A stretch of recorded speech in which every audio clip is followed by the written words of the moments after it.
For the duration of the meeting, everybody is on mute, but please feel free to write your questions in chat. We're monitoring the chat box and we will try to answer your questions as we go. We want to make this as interactive as possible, so anything you want to ask, don't hold until the end. We don't have this Q&A slide. I hate those. I like to talk to people in the process of their thoughts happening, actually. So today we are going to talk about market for lemons. Yeah, hi everyone. This is one of those breakfasts where we bring into e-learning something that is inherently not there. And these are one of my favorite breakfasts, actually. So today we're going to talk about market forces and how we can learn from that when we are planning and executing our learning initiatives. Right. If you have been wondering what lemons have to do with learning, stick with us for the next hour. If you have to leave at any point, don't worry, we are recording this session. It will be available on our YouTube channel. If you want to subscribe, we'll be very happy. Look for INTEA Learning on YouTube. And follow us on every other social network that you like. I think we're pretty much everywhere but TikTok, but that is coming. Sure. And as always, we have some movie slides here, some movie screenshots, so you are free to guess the movie. Yeah, if you're new here, this is our side game during these presentations. Some slides feature screen caps from popular movies. So if you are the first to guess a movie, you're a winner. You're a winner as well, right? Nobel Prize is coming. So all right, lemons. So in 1970, George Akerlof, an American economist, wrote a rather small paper called The Market for Lemons, Quality Uncertainty and the Market Mechanism. In essence, it had to do with money supply, and he was talking about how good money drives out bad money and rather complex economic concepts. But the underlying idea was really simple, and it applied to so many areas that it pretty much shocked everyone, and it led to him receiving a Nobel Prize many years later for primarily this work. Just in case, he wrote another paper like 2 years ago. It's brilliant. It's about social consumption and how we consume, not based on what Adam Smith had described 300 years ago, but based on social stuff. So watch out, there's going to be another Nobel Prize in like 30 years. And another breakfast, probably. And another breakfast in 30 years, yeah. So mark your calendars. Let's talk about that simple idea. As usual, if it's simple, if it applies to a lot of things, it's probably genius. So let's dive right in. To use an example, we will use the exactly same example that George Akerlof used in his paper, and it was about the car sales, the used car sales. And in the United States, a bad car, like the car that you will buy and then will regret, the car that will break on you, that will demand a lot of maintenance, a terrible car, terrible used car to buy is called a lemon, right? So the market for lemons, we're talking about market for bad products or bad cars in this case. And good cars, incidentally, are called plums. Never knew that, actually. But yeah, lemons and plums. And in the example, in the model, Akerlof uses the following idea. So let's say we have a market for used cars where a number of cars is sold by different people and you are there to buy that. And there are just two types of cars: terrible cars, lemons, for which will cost you, let's say, 5,000, and good cars, great cars that you really want, that cost, 10,000. And everyone knows this pricing. This is, what the price that you would expect. This is what the owners want. What you don't know, and this is where the fun begins, what you don't know is whether the car you are buying is a lemon or a plum. pretty much like in every used car, the seller knows everything about their car. They know whether they're selling a bad car or a good car, but you as a buyer, you don't know. That is called information asymmetry, and that asymmetrical information, that difference between what they know and what we know, is pretty much the idea is pretty much the idea of this exercise. So what happens, right? Let's imagine that there are, let's say there is a 50-50 chance for you to buy a car and it will be a lemon or a plum. There's an equal amount of those cars in the market, and you know that the lemon costs 5,000 and the plum costs 10,000. So as a buyer, when buying a car where you don't know the quality of that car, you're buying blindly. What is the price that you're willing to pay for a car in that market blindly? Guesses in the comments, please. We'll give you like 20 seconds in the chat window to find that, to wake up and write 5,000. 5,000, okay. Interestingly, anyone else? For 5,000, you will probably not buy a lemon with 100% certainty. Yeah. So you will go there, you will offer 5,000. That's possible. Somebody might want to offer maybe a little bit more, like maybe somebody will offer 6,000 because they know that there is a chance to actually buy a good car. Maybe if you buy 2 cars for 6,000, you'll pay 12 and you'll get 1 lemon, 1 good car. So it will more or less even out. Some people will refuse to buy a car, but you don't know if it's a bad car. And this is the market you have to participate in, right? So the answer is that mathematically, when a lot of people join that market, they will definitely nobody, and you are absolutely correct, nobody will pay 10,000. Right? Yeah, nobody we have a correct answer, 7,500 euros. So yeah, mathematically, this is something in between, right? Yeah. So the market in general is prepared to pay somewhere in between a good car, definitely not the full price, because there are bad cars, but definitely not just the worst price, because you might get a good car. It's like a lottery, basically. It's essentially a lottery for you, right? So the average price that I'm willing to pay blindly when there's a lot of participants in this market is basically the average of the prices, the weighted average, and that's about 7,500. All right. So what happens now? The fun begins, because what happens at that price? The guy who knows that his car is worth 10,000, he will say, well, if nobody is giving me the 10,000, I will not sell my car. I will rather, continue using this. Why would I even want to sell my car for cheaper than? And I will use it until it becomes a lemon. Yeah. Then I return to this market. Yeah. So what happens? He moves away. He moves away from this market, and the market changes. Right now, there are more lemons than plums, and now that means the average price that you are willing to pay blindly in the market where there are mostly bad cars, and some good cars, moves toward the bad car price, and let's say it becomes 6,000. So what happens at the 6,000 price point? Any guesses? Again, guesses in the comments. Guesses in the comments. Most probably plums will disappear, right? Well, another guy says, something like, what, only 6,000? Only 6,000, and I know that my car is worth 10 grand, and I'm not participating in this market. I will rather drive it myself. And he moves away, and what happens to the market? It's predominantly lemons now. It's mostly bad cars, and you are absolutely right to pay something very close to 5,000 in this lottery, because your chances of buying something that's actually worth more are very, very slim. So the average price moves to like 5,200. And at that price, the guys with lemons, they're still there. The guys with bad cars, they're still happy to sell, for average of 5,000 something, because they know that they are terrible cars. They cost 5,000.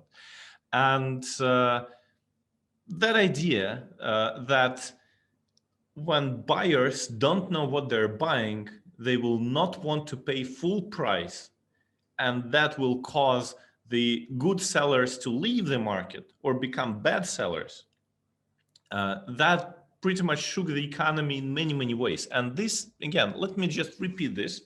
And this is our first screen cap of this presentation. An easy one. And well, you don't, extra points if you guess the actual movie. Not James Bond is the character.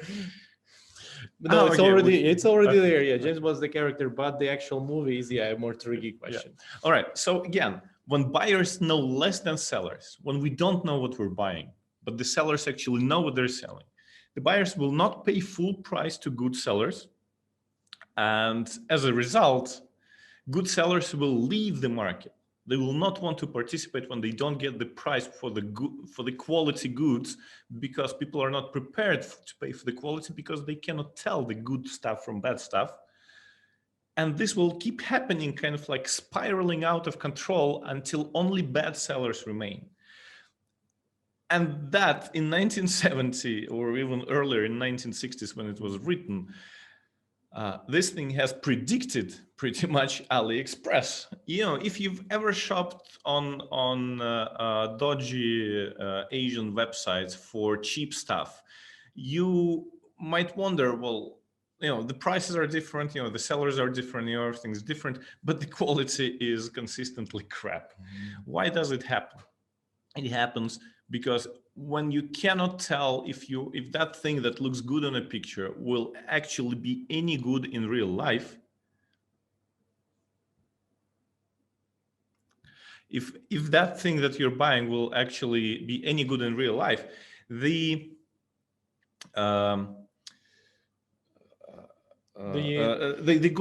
good thing will disappear, right? Yeah. Because you are not prepared to pay for the quality, because you know it's a lottery, you will probably receive something bad. So the quality actually disappears because you are not prepared to pay the actual price, and you know the bad guys will sell, you know, bad stuff, and until no good guys remain. So in Latvia, here in Latvia, we have seen this in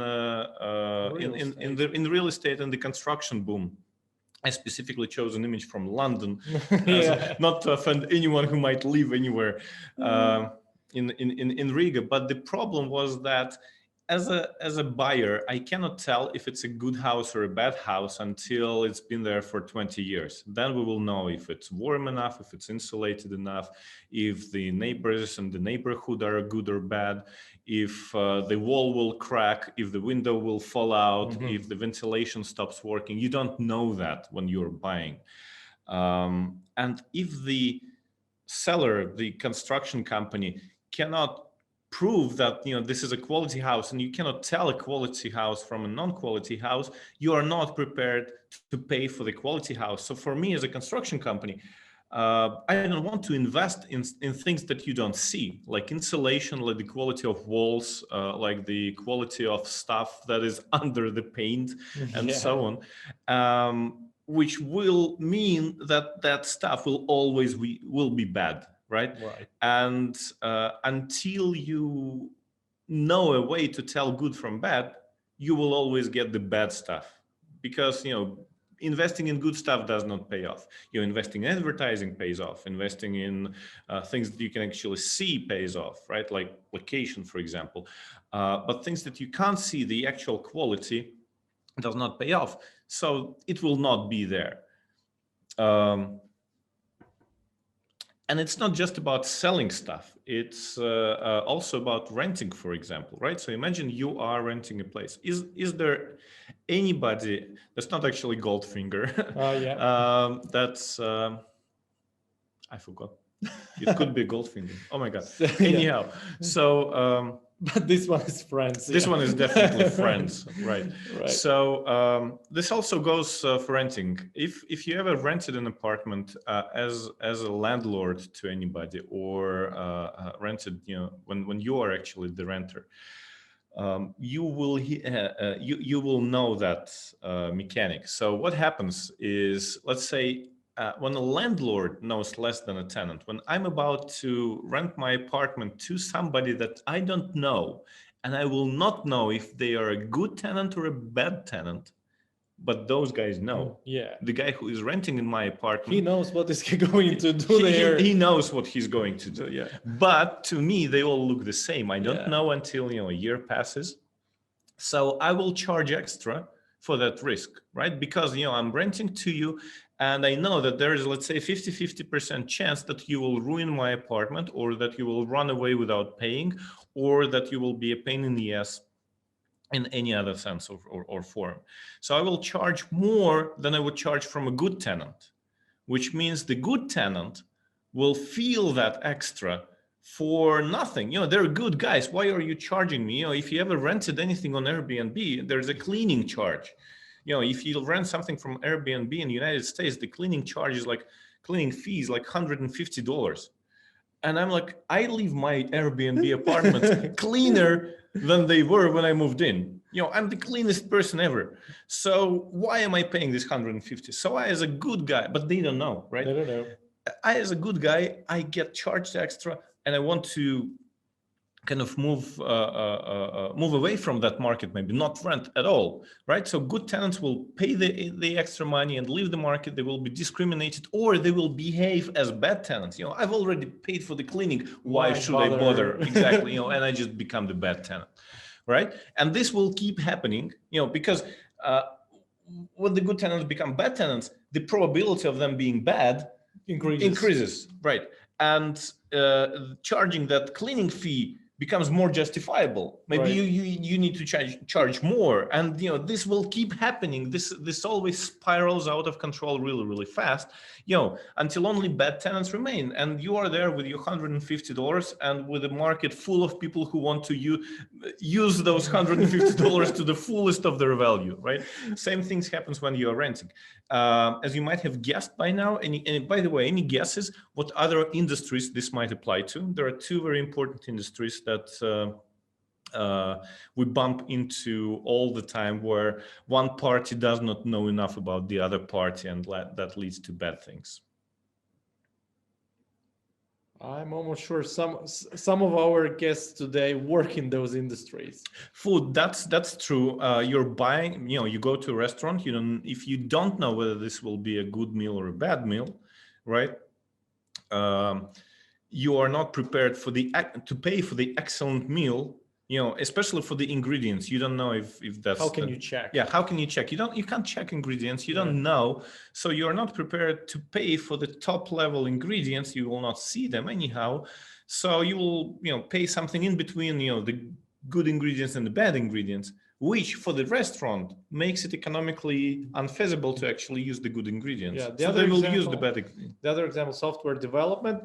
We're getting closer. We're getting closer. We're getting closer to learning development, by the way, in a minute. But that's a good guess. Again, you're buying something that's. How can you assess the quality of the code if you're not a programmer, right? Or if it's not been developed yet. Yeah, or right. Does it really but exist? The two huge markets that I just wanted to mention as examples. One is actually healthcare, or rather health insurance, because again, when you are an insurer, you don't know everything about your client. You try to, but only those guys know whether they are risking their life, whether they are sick and ill, and whether they're healthy, whether they exercise or drink beer. And therefore, the insurers will charge extra premiums for that. It will drive the good clients away from that market, making it more expensive to them. Or make them, once they've paid and they're insured, we'll make them behave as the bad clients. I'm insured. Why don't I abuse this, right? And this will keep happening until only unhealthy clients remain, or the clients who behave in unhealthy ways. So that's that information asymmetry, where I know whether I'm healthy or not, but the insurer doesn't really know that. That really forces the market to collapse pretty much into a market where you're only insuring unhealthy people for huge amounts of money, and they will still claim more because they're unhealthy, right? So how do we fix that? Well, there are a number of ways that, of course, governments don't want markets to collapse. Companies and the markets themselves, they don't want markets to collapse. This mechanics has to be fixed, and the obvious answer. Yes, that's House MD, right? So thank you. How do you fix that? obvious answer is to eliminate the information asymmetry, right? When the seller and the buyer know perfectly well what they're buying or selling, they can estimate the correct price for that, and the transaction will happen. The bad stuff will be sold for, the lower price, the good stuff will be purchased at the better price. The supply and demand will work. Everybody will live happily. So to fix that, you have to fix the information asymmetry, right? You have to reduce this asymmetry. Increase the transparency. I'm using Yeah, the same. synonyms. Synonyms. All right. So what actually works, right? Well, things like expert reviews, right? So before buying, the fact that the market for the used cars has not collapsed yet means that there's a cure, and that cure is probably bringing your friend along, or who knows about cars. Who knows about cars, Yeah, right? this And is... and being able to tell a good car from the bad car. It's databases with all these crashes and technical inspections. In technical inspections, that's actually another thing. When something is government certified, or certified by reputable party, by let's say the car vendor themselves, right? So if Toyota says that this car is pre-owned but Toyota certified, and we actually checked that it's not a lemon, you are willing to pay a higher price, and the guy who is selling that is willing to sell at that price because it's not a lottery for you anymore, right? Same goes for real estate development. When the governments impose standards, that is not because the government is the good guys and they want you to live in good houses. No, they don't want the market to collapse, because when the market works, the tax flows in, right? Customer feedback, right? What helps us still use AliExpress? Because again, the AliExpress is still there. And the fact that when you don't know what you're buying pretty much has not stopped it from existing, right? The same applies to all these shared services, all these shared economy things, Uber, Volt, all these things. Even the restaurants, right? Yeah, even the restaurants, right? When Artur's mentioned food, right? So when you're buying something, you can leave a review and or a rating, and then the next guy will know, and they will probably be prepared to pay a little bit less or a little bit more, and that's super important. You're prepared to trust more, pay a little bit more, jumping into learning stuff, pay a little bit more attention, and the seller is willing to invest a little bit more, and the market works, right? And there's warranties as well. The government mandates a 2-year warranty on everything that you buy as a consumer, and that is not, again, because the government is the great guys and they want you to have the good stuff. They actually want the market to work, because if there is no warranty, there is no incentive for quality, right? Because then if I don't know if it's going to be a good thing or a bad thing, it will definitely be the bad thing that I'm buying. And I will be, because again, I will not be prepared to pay for the good thing the full price, and the guys who are selling the good thing, they will disappear from that market. It's not because there's supply and demand. It's not because somebody doesn't have enough money. It's not because somebody doesn't want to do anything.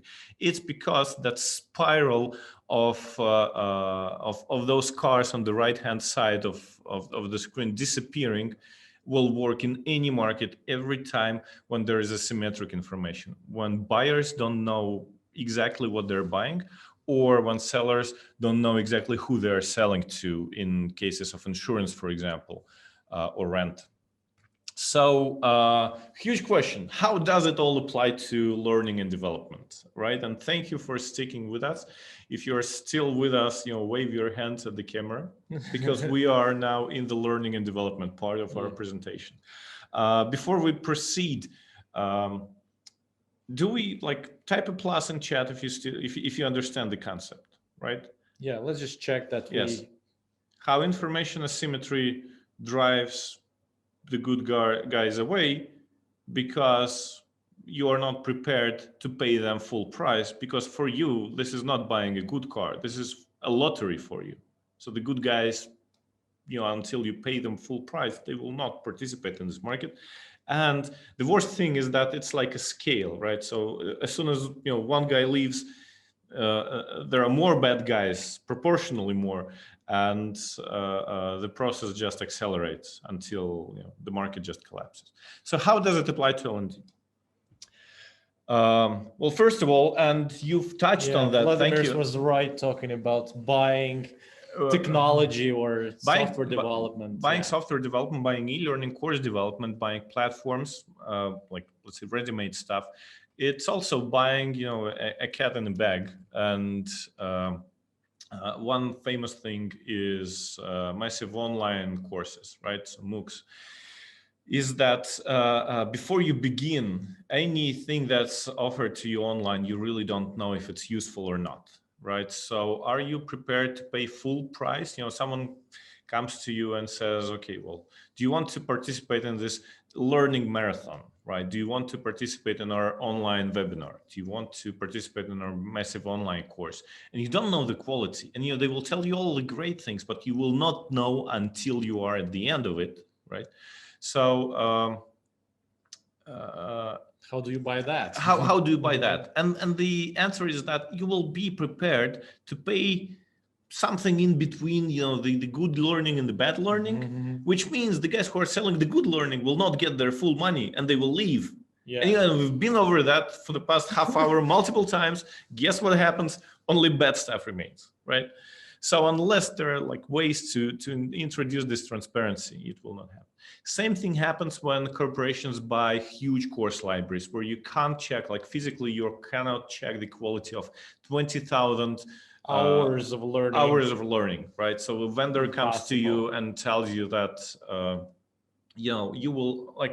you will have access to 300,000 business books through our digital library that you can integrate into your learning platform, so your learners will have access to that. And all you have to pay for 300,000 books is $100,000 per year, which is 30 cents per book or something like this, or $10 per learner. Happens all the time. Same thing. There's a video library. There's off-the-shelf courses. I think I even mentioned them. No, let's include off-the-shelf courses in there as well. Again, you don't know what you're buying. You're not prepared to pay for the quality stuff because it's a lottery for you. You know what happens?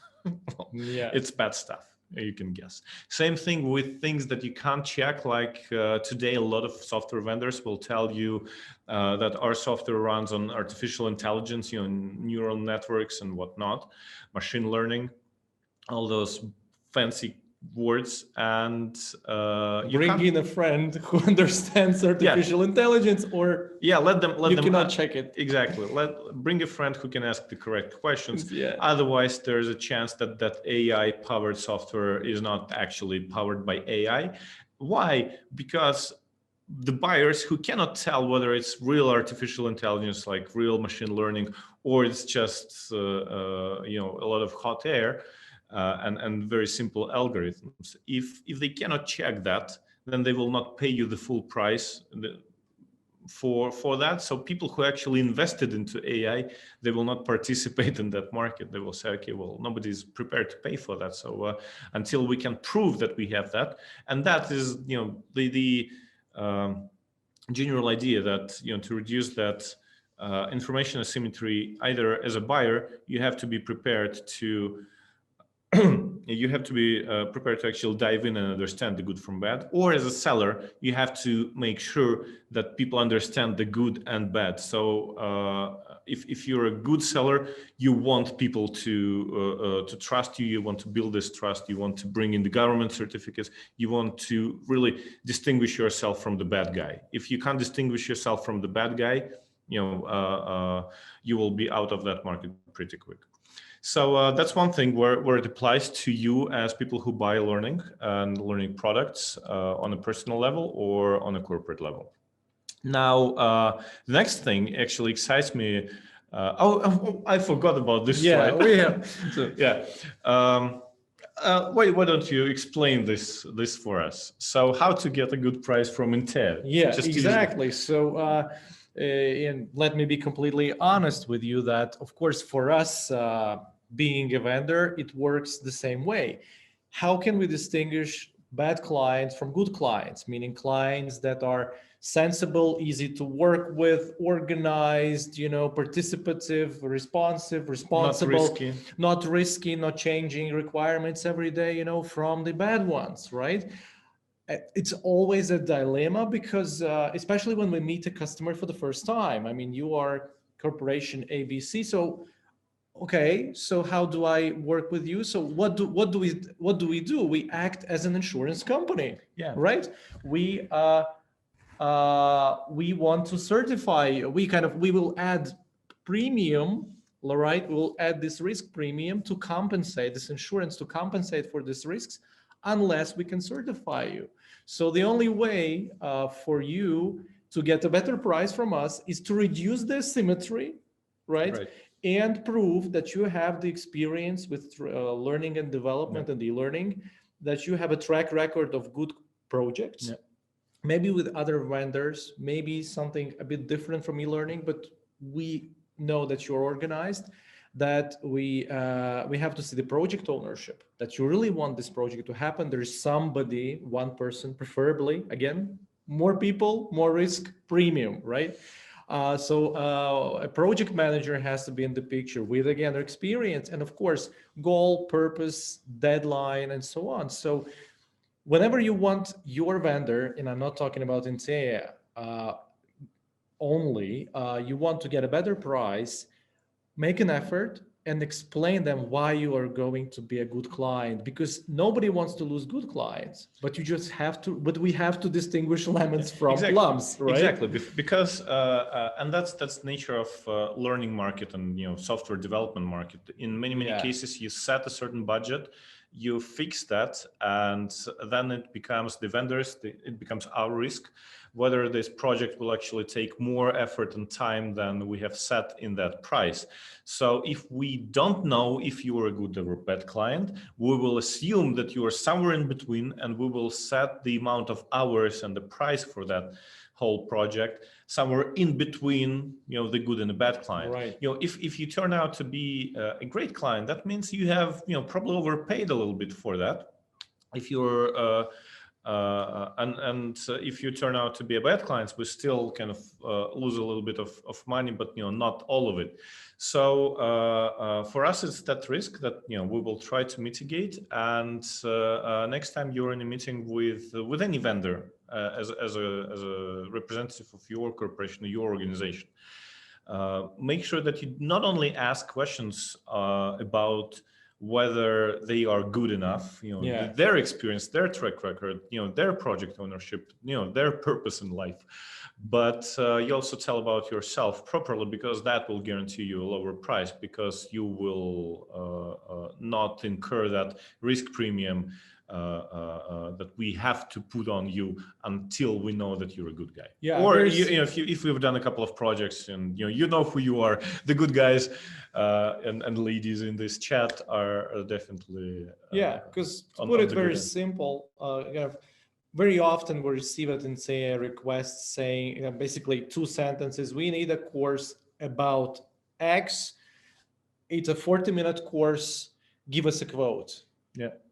You will get a quote somewhere in between of a very simple course, that can be done quickly and cheaply, and super complex stuff. We will expect something in between, mathematically, on average, and we will quote you something on average. So if you know that this should be cheap, help us understand why it should be cheap, and you will get the cheaper stuff. Right. So communicate. One word: communicate. Now, out of 3 reasons that out of 3 areas that Market for Lemons applies to learning and development, this second area is probably my favorite.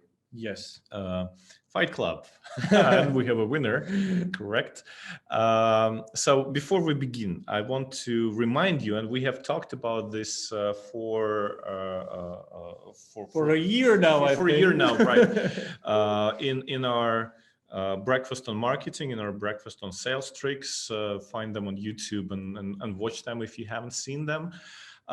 Learning, even in your organization, let's let's say a bank where you offer all your courses for free to your learners, they are not free, right? The learning costs time of your learners, right? They spend some effort to actually go through that. They spend energy that they can spend elsewhere, be it their work or be it their free time. They spend their attention. They have to actually stop doing what they're doing, start doing what you want them to do, and do that for some time, and then try and get back to whatever they were doing before. It's all costly. The switching cost is a huge cost as well. And with that in mind, we can assume that the learner is essentially a buyer of your learning, a buyer of the course that you're offering them, and you want them to take, right? You want them to buy from you, right? So spending effort to learn is where market for lemons exists as well. So let's rephrase, our rule from the beginning of the hour to this. So when a learner does not know the quality or the usefulness of a course, before we begin, we don't know it will be useful in our work or what's in it at all. They will expect something average. This on average. I've taken 100 courses throughout the year. I will expect them to be somewhere average. Some good courses, definitely, some terrible, boring courses, but so I will expect something on average. So I will exhibit average motivation to actually take that course, right? So with that in mind, how can we fix that? How can we make sure that the learner is prepared to spend more in this market than just average, right? So how do we fix this situation where we keep hearing time and time again that our learners don't want to spend more than 30 minutes per course? Customers come to us and say, we need this course to be no longer than 15 minutes sometimes, because nobody will watch it. And that's not what actually is happening. Learners don't want to risk. Right? The correct phrase is they don't want to risk more than 30 minutes per course, because if they knew that course is really good, they would invest those 30 minutes. But on average, they know this is something between absolutely useless and very useless, and based on the proportion, there is a course that they are willing to spend 0 minutes on, and there is a course they're willing to spend 2 hours on because it's super useful.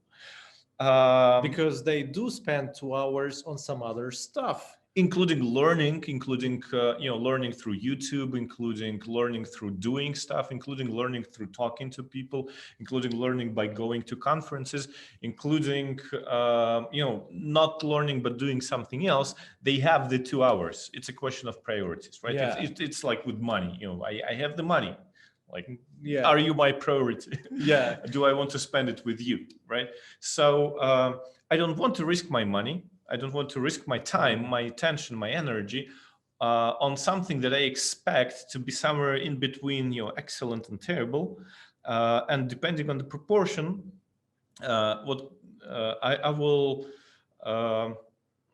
kind of, as a good buyer, I will leave this market and I will not invest myself at all. And if you advertise this as, my car costs 10,000, and I'm like, no, I've been in your market. I know that, maybe your car costs 10,000, maybe it costs 5. So same goes for learning. Same goes for learning. You're like, this course, will take you 2 hours. Come get it. I will not want to do that. I've been there. So I will not spend 2 hours. Because I can only risk 30 minutes. The question is about risking, not spending, right? This is the thinking that they have. You wanted to say? So the important perspective here, I think, is to again remember that time is money, and that time as money has become so much more precious compared to 20, 30 years ago, where you could throw in 2 hours into a course and that would be a fair price for an average course. Now the price for an average course went down so low as 30, 10 or 20 minutes, and that is, I think, is a sign that this asymmetry is so big. Right. This is essentially the effect that we've seen when in the third slide in the beginning, we ended up with $5,200 because it's predominantly bad courses. Same thing happens with learners. We tend to say that, our learners are overburdened, over distracted. Nobody has time for this and that. And we don't have a learning culture. Oh yeah, that's also, we don't have a learning culture. Sure, Nobody yeah. learns for 2 hours here. All we can do is like 3 minutes between, you know, this and that. Maybe that's true. Maybe that's not true. Maybe we are facing a market for lemons where people are prepared to spend less and less and less money in there because they see an increasing proportion of bad stuff as they go along. So what we can do, well, number one, and we debated actually this with Ravis when we prepared this, whether this should be like said out loud, but I decided that, yeah, let's go with this. So we have to admit, you know, the first step to resolving a problem, admit we have a problem. Welcome, So, Sergey. hi, my name is Sergey. And I have bad courses and good courses. And welcome, Sergey. Yeah, thank you. Yeah, so yeah, we have to admit that some of our courses are boring. Sometimes as providers working with the client, we have to just tell to each other, okay, right, we are doing stuff that's really, really boring, right? And we have to really say it out loud. And I think the best cases, the best successes came from even with boring stuff when we admitted it and said, okay, you know, there's bad. Like, we don't pretend that you know, everybody's going to be excited about another GDPR course because something in EU changed again, and you know. Yeah, because again, in the market, some things have to be low quality. You know, you don't need a high quality paper towels, right? Absolutely, so that will last forever. That will last forever, yeah.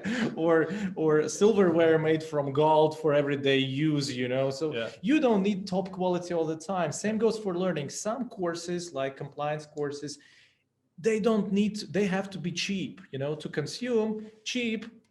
In terms of time and effort spent on consumption. Exactly. Right. So what you can do, you have, well, as previously, you have to increase transparency. You have to help learners understand the good from bad, right? Before I go into a course, all I see is essentially the price you're asking. But I have an assumption that this course will be somewhere in between. The price might be an indication, you know, like with cars, you know, you should be crazy to ask, you know, this huge price for a terrible car. But, you know, as my car purchase experience shows, and I mostly buy used car. I've never bought a new car in my life. So as my experience shows, is you know, the high price does not indicate high quality. Anything, you know? So a course that is advertised, you know, you will have to take this course for 30 minutes every evening and for 4 weeks. Does not mean that it's a not boring course, you know, it's actually a useful course, right? So to increase transparency, what you can do, you can allow user feedback, right? We do have those stars in a lot of LMSs, but, you know, typically there's 500 people who took that course and only three people who actually marked something, and, you know, they're all 5 stars because those 3 people are the person who tested the course, the person who wrote the course, and the person who uploaded the course, right? So you have to allow, and actually not just allow, you have to make sure that user feedback is there. Just like with Uber, they will pester you for like 2 hours after the ride is completed to give feedback on our and actually you are motivated to give feedback because you somehow feel responsible. If it was a bad ride, you, at least me personally, I feel responsible to report that, because I know there are going to be another person taking that car with that driver, and I don't want him to do that. So there is this collective responsibility, you know. Yeah, it's because you understand that the only reason why you get good drivers is because you know, the bad drivers get sorted out. So users are typically very keen to understand that and very keen to actually provide feedback, but we have to actually maybe give them a little push to do that more. So next time when you look at the course and you understand that, you know, 5,000 people will go through that, make sure that, you know, at least, you know, 10%, 20% of those people. Yeah, just to add, because when you do put those stars in Uber or Bolt or whatever you're using, you know that there will be consequences. Oh yeah, that's true. Very often in the system of rating, you know, there are no consequences to it. Okay, this course is rated 2.5, so what? Yeah, it's been there for 6 years. Still, people are taking that, and they have to take it. And they have to take it. It's mandatory, and we are not doing anything about it, right? So if user feedback is not taken for granted, again, people will not be providing feedback because they know it doesn't matter. It actually sounds like a whole thing for a new lecture. How do we work with user feedback? And there is a lot of things to add to that, because definitely You will not get any feedback if that feedback does not impact anything. Why should I even waste 2 seconds of my time to write anything if I know that it will not change anything, right? This is not comments on my favorite news website, right? Right. But, right, so that's one thing. One, allow user feedback, instigate that, work with that. Second thing is follow the market, right? In the market, the bad cars cost less, the good cars cost more. If someone looks at the car and says it's bad, it's silly to try and sell it for more, right?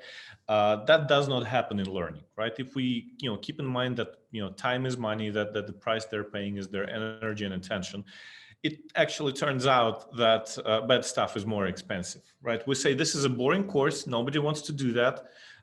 So let's lock navigation and make sure that they see every slide. Let's insert a knowledge check. This coach, that we are recording is so boring, nothing like Rivis, and people just drone off and forget that they're actually listening. So let's include every 20 seconds. Let's include a quiz check, right? So let's put some knowledge check in there all the time. So make sure that they spend actually more time, more effort, more energy on consuming boring stuff that they don't want to pay that energy to, stuff that they don't feel is useful, right?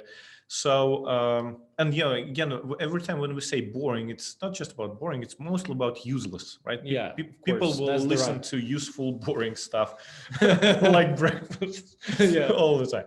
So, don't do that, right? Follow the market. If you understand that this is a course that nobody is willing to pay for with their energy, don't make them. And conversely, help people understand what's a good course. User feedback is one thing, but also you do know, when you've invested into a good course. If it's a course that you've built with INTEA, it's probably designed better, both in terms of the content, the structure, the interactions, the visual design, the absence of bugs and typos, better than your average course. So brand it, like say this is the course. You remember you liked that last course on sales techniques from that guy. Maybe that was from INTEA, maybe that was from internal coach. Remember everyone liked that. Well, here's another course from them, right? We talked about branding.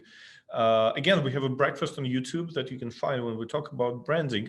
How on a movie poster they don't say that this is the movie, the name, and so on. They say this is from the creators of the Terminator and Terminator 2 comes this new blockbuster, because those guys were good. And those guys got Oscars. they got Oscars. Like you enjoy, or you personally enjoyed that movie, right? So do the same thing with the courses, right? Brand the best courses. Make sure that people can tell the good stuff from the bad stuff easily, and they will be prepared to pay more attention to the good stuff, to the useful stuff. This is not a movie. What? This is not a movie screenshot. Okay. Oh, right. This is not a movie screenshot. This is something I took from Facebook, from Rimi Facebook page. So, case in point, another market where it's very difficult to tell good from bad, because we don't know any better, and the market is complex, and you don't know if a bottle of wine is good or bad before you actually consume that, unless you are Rivis, who always knows best. He is like connoisseur. Certified connoisseur. Anyhow, so what retailer does to help you tell good from bad, they bring in the expert. The expert tells you that this is the better stuff. This is why you're inclined to pay more, and this is just run-of-the-mill stuff. So probably it's priced a little bit less. And with wine, it probably does not matter as much whether it's objectively true and whether there's a thing as objectivity in wine. Don't kill me. So, but the case in point is that once you help consumers decide, what's good and what's bad, they are more inclined to pay correct prices that you're asking. And they will not expect this to be a lottery, because in a lottery, again and again, in a lottery, they will pay less than the good stuff is worth. And that means the good stuff will disappear, will not be consumed, will not be purchased. In case of learning, will not be watched or will not get enough attention or motivation or effort and energy from your learners. So help them tell the good stuff from the bad stuff. Again, to begin, admit that there is boring and useless stuff in your e-learning library, and that there, or if it's too hard for you, admit that there's excellent and very useful stuff in your e-learning library and put a sticker on that, okay? What you should not do, and this goes again, like I was writing this and I thought like, oh my God, what have we been doing with the marketing breakfast, which is one of my favorite lectures of all time. What you can't do is you can't blanket market, right? You can't just carpet bomb everything with money. Imagine that market for lemons with the cars from slide 1. Imagine that market, and you just say that everyone who goes into that market gets a cookie, cup of coffee, or we provide free buses to our broken market for lemons, and you bring in more people there. You spend effort on bringing more people, but you have not changed this fundamental flaw in the market. You have not fixed the asymmetrical information. And that means that you bring more people just to be more disappointed, and you spend more money on that. And their behavior will not change. Maybe it will just accelerate stuff, right? More people will get disappointed faster. And good sellers will disappear from the market faster, or in our case, people will just get used to not pay attention or not to expect excellent quality, because on average the quality is average. Right. And here I think our marketing breakfast still holds. The idea still holds, because the difference is, do you promote courses and knowledge, and topics and course providers and experts, or you are trying to sell to your learners the LMS as a whole? Right. Come to the LMS. Come to the LMS. It's brilliant and blah, blah, blah. So you go there, but the product is still the same. You will get more kind of critique, and your learning culture again will just, go down, because people will be, because what is it? And one important thing I learned about marketing, and I'm not a marketing person, just very short story. I went to a meeting with the marketing department of a big telco company. And one of the things they were talking about, and the head of marketing said, no faking in marketing. Right. So you market what is real. You market the quality that is there, not kind of try to present something better as it is. So I think that's what saves our marketing. Especially if you expect people to return, right? If you know they will not return, it's a one-time purchase. Why would you? And that's actually why all that internet marketing and scams are so popular. All right, so one thing, instead of blank marketing, focus on the good stuff, market the good stuff as the good stuff, and understand that there's boring and useless stuff among those courses as well. What you should not do, you should not focus on improving the quality of good courses. Comes with an asterisk, of course. Of course you should do. Of course the quality should increase and so on. But if you just focus on improving, again, we have a problem. People are not willing to pay their effort and energy for the learning that we are providing them as a company. What do we do? Well, let's make the good courses even better. We have this excellent trainer. Let's invest a lot of money into that trainer. Let's make a movie about him, and invest into INTEA filming them, and make them write a book and whatnot. Good courses are good courses. Good courses are good courses, right? So what you will do, you will just increase the difference between the average expectation and the actual cost that you've invested there, without, again, fixing the market, right? If I cannot tell if it's a good course or a bad course before I do that, making it even better does not matter. So if you're building houses, right? And you know that there are some terrible houses and there are some good houses, and people expect to buy something in the middle, so they are not prepared to pay for a good house. Would you invest even more money into the quality of the houses that you build, or invest more effort into helping people understand what's good house and what's bad house? Exactly. So that they agree to pay the correct price, right? Until you fix the market, it does not matter if you invest more effort into the good stuff. as easy as that. The second one is kind of on the other end of this spectrum. So, you have a lot of boring stuff, right?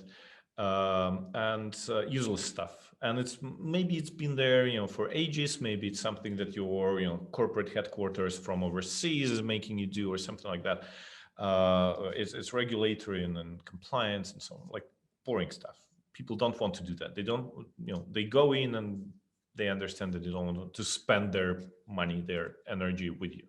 Now, if you just start improving that and you say, okay, from now on, our compliance courses, the stuff that people hate, will come with twice as many bells and whistles, right? Yeah, let's make it a game. Let's make it a game, right?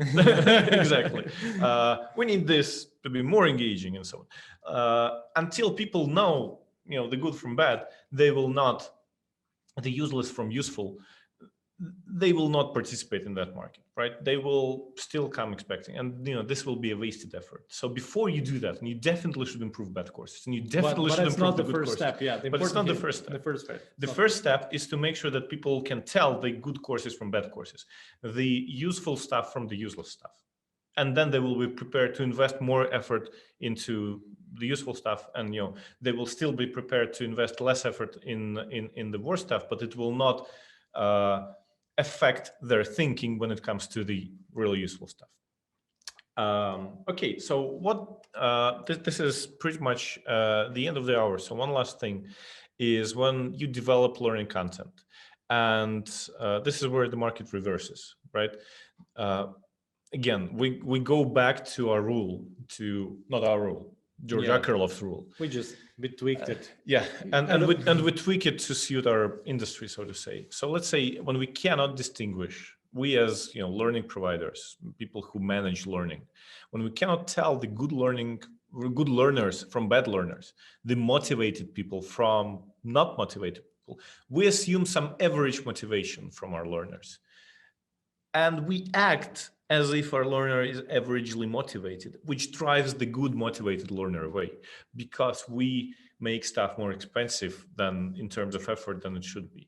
A good example is constant knowledge checks, right? So I'm reading something and I'm working with this. I'm going through a course, I'm watching, I'm invested, I'm taking my own notes and so on. Suddenly it all stops and I have to let's say, answer a knowledge check, which is irrelevant and is just there to make sure I'm still watching. What you're doing, in fact, is you are making my experience worse. And I was already enjoying. I wanted to do that. I was motivated, but suddenly it's why? Because of course you have to understand that there are bad learners and unmotivated learners, and we have to deal with them as well.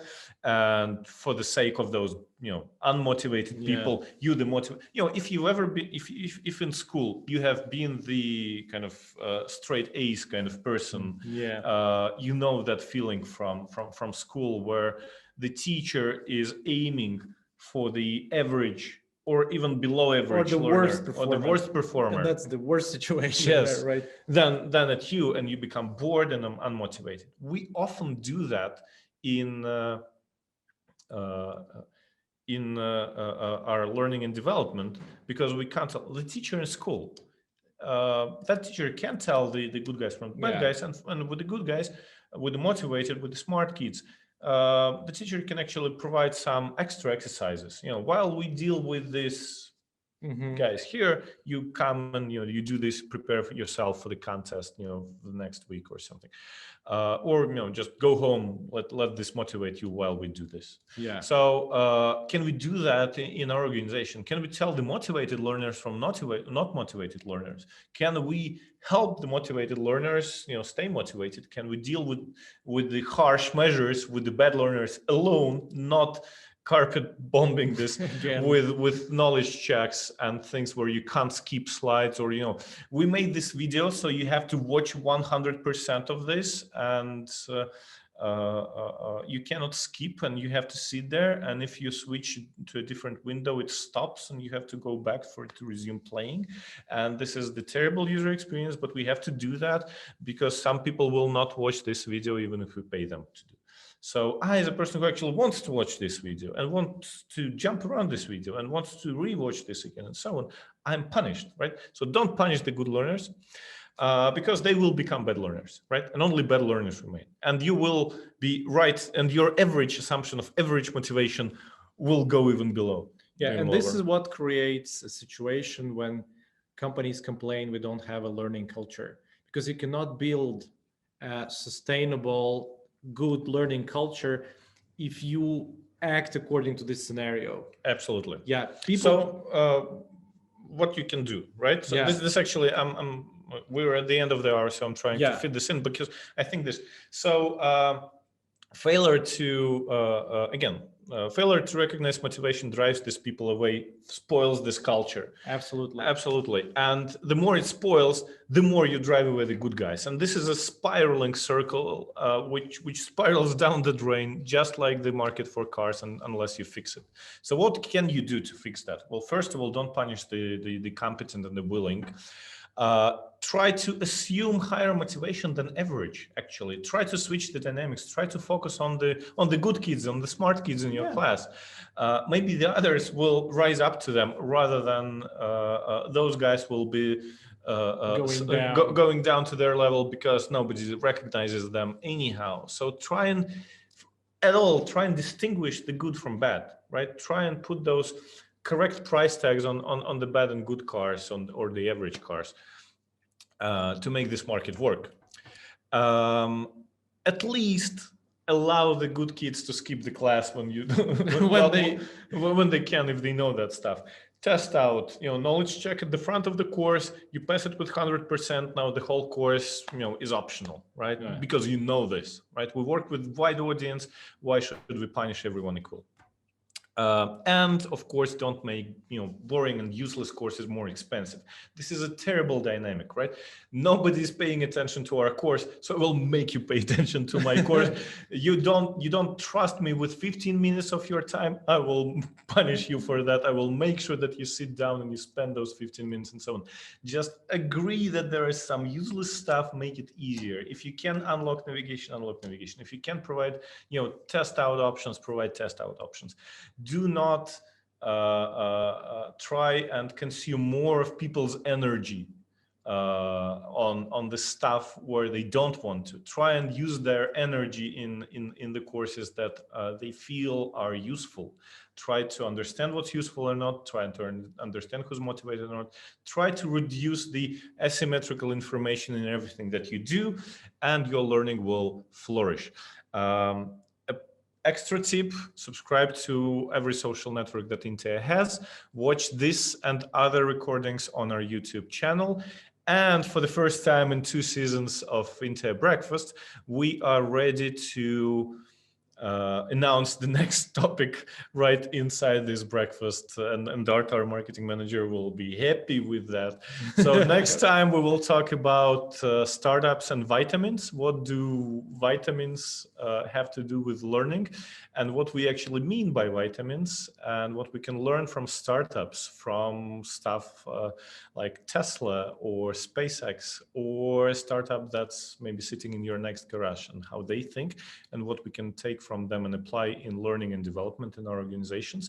So subscribe, stay tuned for letters. In 2, maybe 3 weeks, we'll meet again. And thank you for being with us. Yes, if you like this, type a plus in chat, give us a rating. Let us know if you have any ideas and proposals for future breakfasts. We're always here to talk to you. If you want to talk about anything in private, you know how to reach us. If you don't, write to info@INTEA Learning, or again, follow us on all social networks. Thank you, guys. Thank you so much. Thank you. Take care. Bye. Bye-bye.